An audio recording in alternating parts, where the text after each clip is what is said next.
Hi everyone, if you don't know me, my name's Newman, and today I'm going to show you my favorite cacti.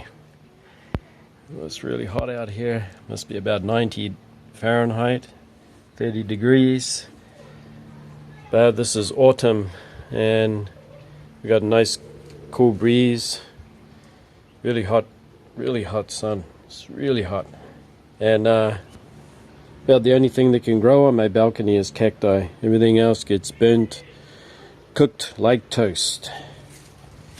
Okay, first I'd like to introduce you to Haematocactus setaspinus.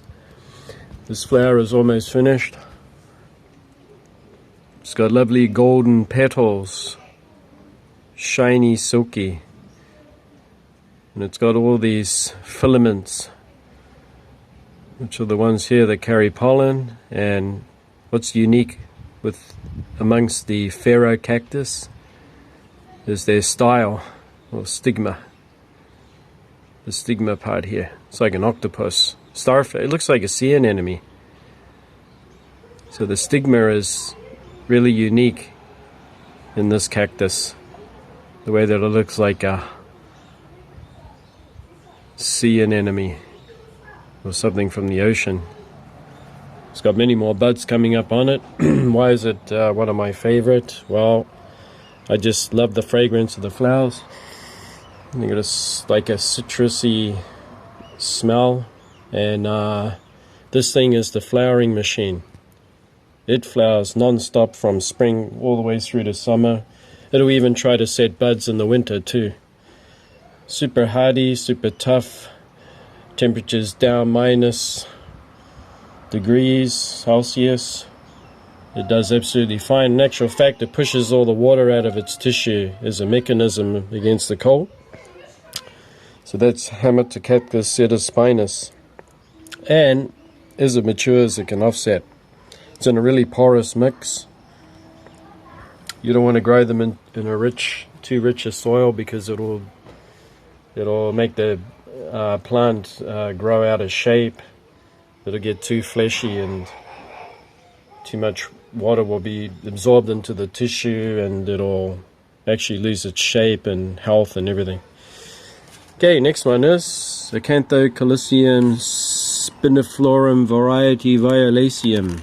What a mouthful. Species native to northern Argentina. It takes the cold really well. It's got beautiful lilac flowers, early spring. Why do I like this one?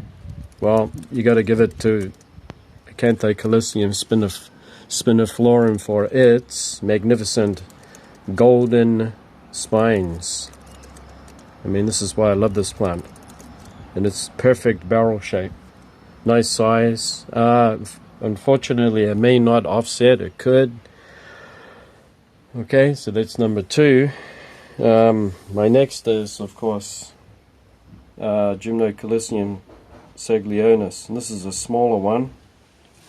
And if you come over to here, I got a big one.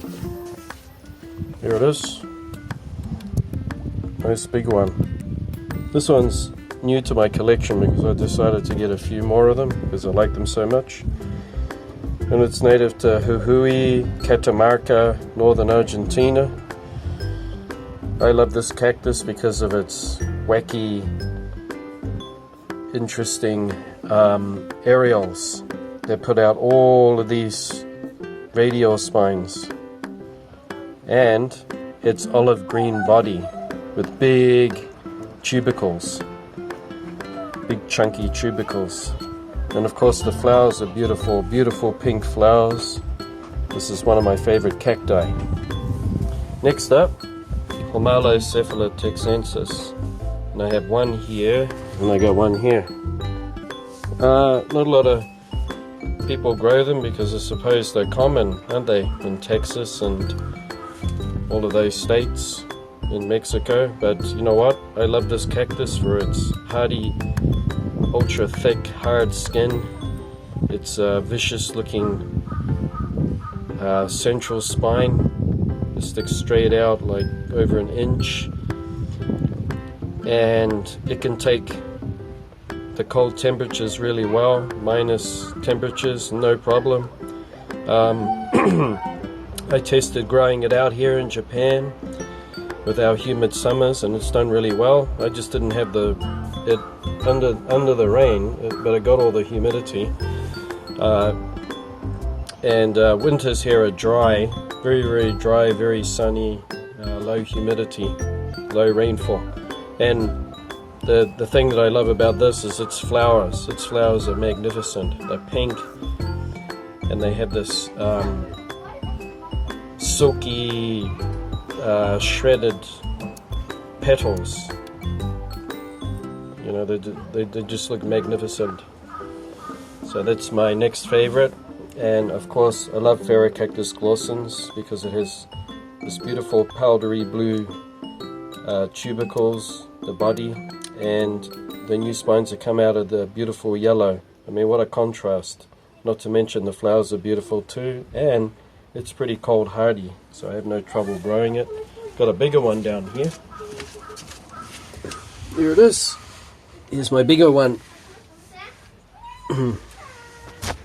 Here's my hand, so you can get an idea how big it is. It's just got repotted, so I'm keeping it in the shade here. Magnificent Cactus. My next favorite is Cactus autumnus. I love these black, wiry, kind of like the hair that grows on your chin. If you're a man, you get that wiry hair on your chin, and it's just fantastic. I like touching it. It's actually like nylon. It has this beautiful green globular shaped body. Flowers are beautiful too. I just love it. It's one of my favorite. And next up, I'm a big fan of Cactus. I love Cactus. I love seeing them in the wild, in photographs or pictures, or even on YouTube as somebody traveling through southern Texas and Mexico and all of those areas. And this one is one of my oldest cacti actually. I've had this one for over 10 years. I think when I got it, it was just a tiny little thing. It's got a bud up there. It has modified areoles, well, spines that come out, and they're actually nipples, and they are full of nectar, and they provide nectar for wild native ants, which defend the cactus against predators, and they also get the nectar. So it's like symbiotic relationship. Both rely on each other for survival. Starting to get a bit of a twist here. I repotted it too, and down the bottom it's starting to offset, so it's taken all these years to do it, but finally it's going to start offsetting. And here's another one, Cactus.